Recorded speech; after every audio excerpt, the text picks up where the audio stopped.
और inside stories के लिए मेरे इस यूट्यूब चैनल को सब्सक्राइब करें और फेसबुक पेज को भी लाइक करें।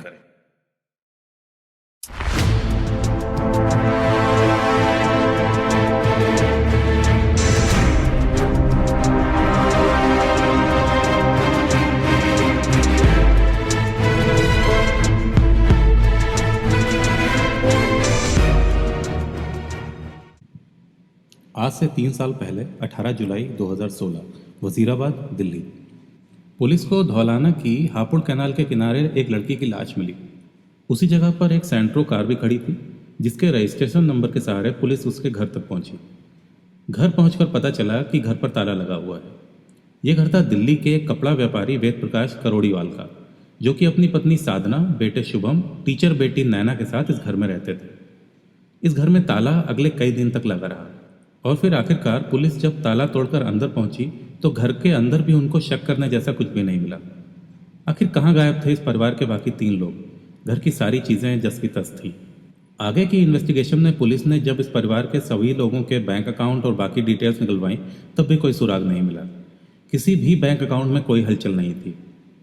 प्रारंभिक तौर पर यह एक ऑनर किलिंग का केस लग रहा था, जिसमें यह माना जा रहा था कि परिवार के बाकी 3 सदस्यों ने मिलकर नैना को मार दिया और खुद फरार हो गए। मगर अगर सच में ऐसा होता तो ये लोग कहाँ थे और बिना किसी बैंक ट्रांजैक्शन के कैसे सरवाइव कर रहे थे, जबकि वो लोग घर से ना कोई कैश लेकर गए थे और ज्वेलरी भी पुलिस को भी घर पर ही मिली थी। इन सबके मोबाइल फ़ोन भी लगातार स्विच ऑफ थे और इनकी लास्ट लोकेशन वजीराबाद ही पाई गई थी।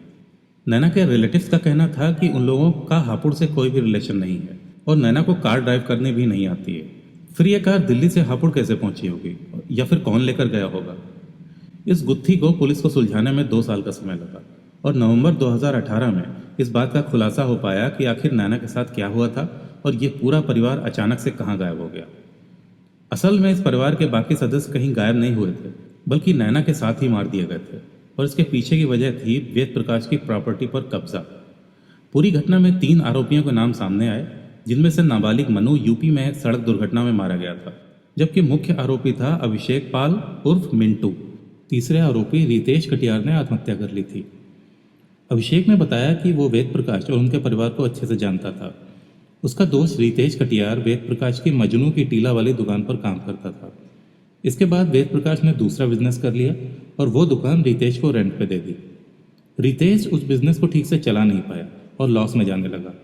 ऐसे में रितेश ने अभिषेक की गारंटी पर वेद प्रकाश से अगस्त 2015 में 4 लाख का लोन लिया और अब उसको इंटरेस्ट मिलाकर करीब 8.5 लाख चुकाने थे।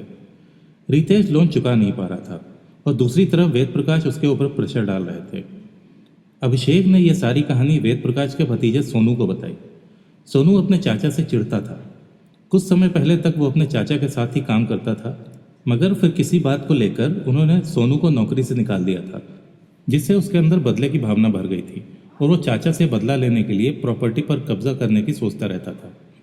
इन सब ने मिलकर वेद प्रकाश और उसके परिवार के खात्मे की साजिश रची और इसमें माइनर मनोज उर्फ मुन्नू को भी शामिल किया। 15 जुलाई की सुबह अभिषेक ने वेद प्रकाश को अपनी कार में बुलाया और जैसे ही वेद प्रकाश कार में बैठे तो मन्नू ने क्लच वायर से वेद प्रकाश का गला दबाकर हत्या कर दी। इसके बाद वेद प्रकाश के शव को डिक्की में डाल दिया गया। इनको लगा कि शुभम ने उनको वेद प्रकाश के साथ देख लिया है, तो आरोपियों ने दोपहर 2 बजे शुभम को बुलाया। जैसे ही वो कार में बैठा तो क्लच वायर से गला दबाकर उसके भी मार दिया और बॉडी को डिक्की में डाल दिया। इसी तरह वेद प्रकाश की पत्नी साधना को भी मारा। इसके बाद बेटी नैना को बुलाया और उसकी भी इसी तरीके से हत्या की। रात को कार को घर के पास पार्क कर दिया था। कार में काले पर्दे तो थे ही और इन्होंने परफ्यूम भी डाला था, जिससे कि बॉडीज की स्मेल आनी ना शुरू हो। जब उन्होंने नैना को बुलाया तो वो घर लॉक कर घर की चाबी अपने साथ ले आई थी। नैना को मारने के बाद ये लोग घर के अंदर गए और सेंट्रो की चाबी अपने साथ ले आए। फिर ये लोग 16-17 की रात इसी कार को धौलाना ले गए और कार को नहर में धक्का दे दिया। नैना की बॉडी 18 को कार के पास ही मिली, मगर बाकियों की बॉडीज का कभी पता नहीं चल पाया। इस केस की शुरुआत यूपी से हुई, क्योंकि नैना की बॉडी को धौलाना में पाया गया था और इसके बाद यूपी पुलिस ये मानकर चलती रही कि यह एक ऑनर किलिंग का मामला है। परिवार में कार सिर्फ वेद प्रकाश को ड्राइव करनी आती थी और पूरी पॉसिबिलिटी है कि वेद प्रकाश को नैना के किसी लड़के के साथ संबंध होना सही नहीं लगते थे और इसीलिए परिवार ने अपनी बेटी को मौत के घाट उतार दिया और खुद गायब हो गए। हालांकि नैना के पड़ोसी और बाकी रिश्तेदारों का कहना था कि ये ऑनर किलिंग का मामला नहीं हो सकता, क्योंकि वो लोग इतने भी पिछड़े हुए नहीं थे और वेद प्रकाश ने खुद ही 25 साल पहले लव मैरिज की थी।